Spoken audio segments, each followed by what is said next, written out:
In the heart of a forgotten town, nestled beneath a shroud of mystery and decay, stood an abandoned house. It loomed over the desolate street, its windows cracked and boarded, the paint peeled and faded, as if echoing the countless years of neglect. Whispers of its haunted past whispered through the autumn breeze, reaching the ears of those daring enough to venture near. Legend had it that the house was once home to a reclusive family, plagued by unspeakable tragedy.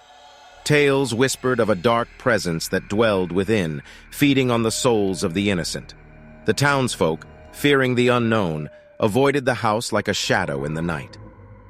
One stormy evening, curiosity consumed a young man named Ethan. Drawn by the allure of the forbidden, he decided to uncover the secrets that lay hidden within the abandoned house. Ignoring the warnings of his friends and the dread in his heart, he ventured inside, armed with nothing but a flickering flashlight and his own bravado. As Ethan stepped through the threshold, the heavy door creaked in protest, as if warning him to turn back. The air inside was thick and suffocating, an invisible presence pressing against his skin. Shadows danced ominously on the decaying walls, casting eerie shapes that seemed to whisper ancient secrets.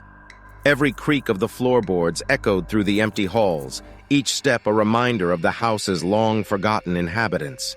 Ethan's heart raced as he ascended the stairs, the darkness swallowing his light as he reached the upper level. He couldn't shake the feeling of being watched, of unseen eyes tracking his every move. Entering a desolate bedroom, Ethan's flashlight illuminated a faded photograph on a dusty dresser. It depicted a family frozen in time, their smiles obscured by the ravages of age.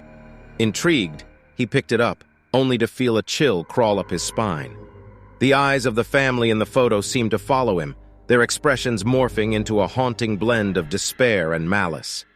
As he turned to leave, a bone-chilling gust of wind extinguished his flashlight.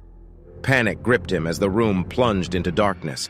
The house itself seemed to come alive, the whispers growing louder, and a sinister presence closing in on him. Fumbling through the darkness, Ethan's hands brushed against something cold and slimy. A blood-curdling scream escaped his lips as he realized he had come face to face with a decaying corpse, a victim of the house's malevolence. He desperately searched for an exit, but the house seemed to shift and twist, its layout defying logic. Time became a blur as Ethan stumbled through a labyrinth of nightmares, pursued relentlessly by the tormented spirits trapped within the house's walls. Their anguished wails echoed in his ears, growing louder and more agonizing with each passing moment. Just as hope began to fade, a glimmer of light pierced through a crack in a boarded-up window. Summoning his remaining strength, Ethan hurled himself towards the light, crashing through the barrier that separated him from freedom. As he stumbled out into the rain-soaked night, the abandoned house stood behind him, silent and imposing. Ethan collapsed to his knees, gasping for breath, grateful to have escaped its clutches. His brush with the supernatural had left him forever scarred, a testament to the horrors that lurked within. From that day on, Ethan became an advocate, warning anyone who would listen to stay far away from the abandoned house, lest they too fall prey to its insidious grip. The town's once whispered legend became a cautionary tale, a reminder of the darkness that can consume those who dare to venture into the realm of the abandoned house. Thank you for listening, and see you next time.